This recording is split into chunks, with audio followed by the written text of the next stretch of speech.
When was the last time you had to give bad news to a client? Every lawyer has to face this at some point in their career, sometimes more often than not. And sharing bad news is on the lawyer's top 10 list of things we don't like to do, so you are in good company. Is there a way to make this not so painful? Is there a way to make it virtually painless? Welcome to From Porch Lawyer. I'm Francine, your host. One of the areas that I practice in is criminal defense appeals, which means that my clients are sitting in prison. And most of the time, I have only bad news to give to my clients sitting in prison. When I share this with lawyers, oftentimes a lawyer will say to me, well, of course they don't expect good news. They're already in prison. Well, that's not how they feel. These clients who file an appeal, they file the appeal because they are hoping for good news. In almost every case, the client feels that something happened in the trial court that prevented them from having a fair trial or a fair process. And like any client, they are emotionally vested in their case and in their position. Now, over the years, I've handled trial matters as well as appellate matters for all sorts of cases, including family law matters, business litigation, estate litigation, as well as criminal defense. And one thing that I have found in common with all of the clients, whether they were CEOs, parents, or criminal defendants, is that they are all emotionally vested in their case and the outcome in their case. And it is here in the emotional arena that a lawyer can make or break that relationship with the client, especially when bad news has to be given to them. So write this down. This is important. Empathy first, rationale second. This is important enough for me to repeat. Write this down. Empathy first, rationale second. And put this on a card that you look at every single day. Until a client truly believes that you care about them, that you heard them and you understand them, they will not completely trust you. And unless they completely trust you, they will not accept what you say completely. Somehow, if they don't trust you, they're going to feel you're holding out or not giving them the whole story. In order to empathize with the client, it's important that we meet them where they are.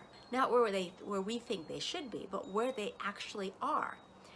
So that means that you have to think about what they're thinking, how they're thinking, given who they are.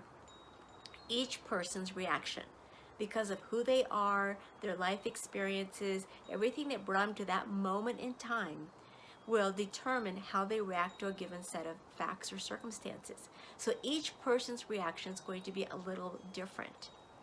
And this is something we as lawyers have to learn to accept first. This is the empathy first part, to understand where they are right there in that moment first.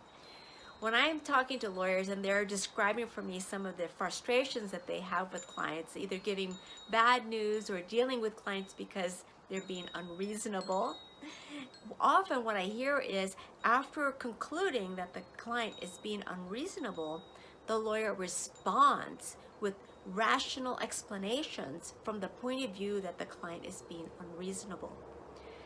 The client may be unreasonable. In fact, let's just assume you were dealing with a client who is very unreasonable about what they're saying. We've all had that.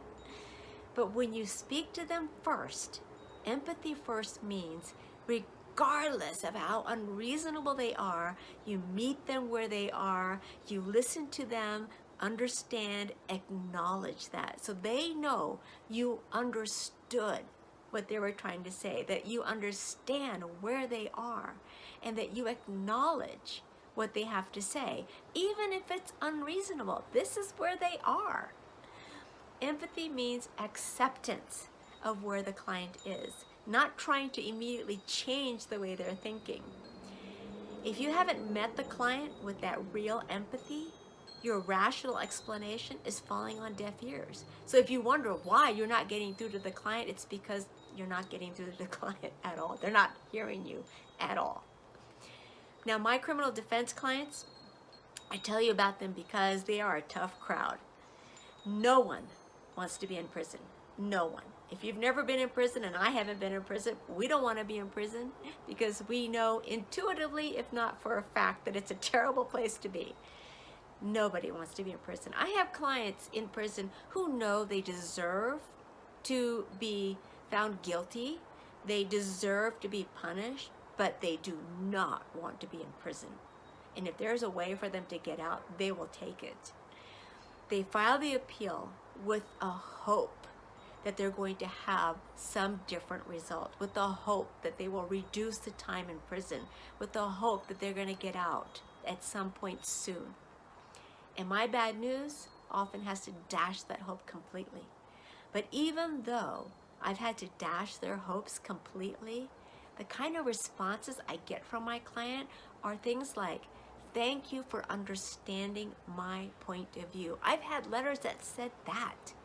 "Thank you for listening to me. Thank you for doing everything you could to help me. Thank you for being my lawyer. Thank you for representing me." And it's not long after I've given them the bad news that I get letters from inmates that I don't even know asking me if I would help them.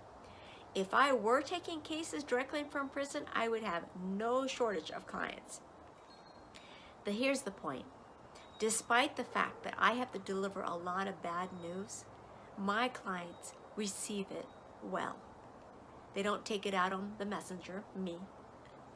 And they may not like the news, and it wasn't as if they were expecting the news, because they weren't. They were hoping to have good news.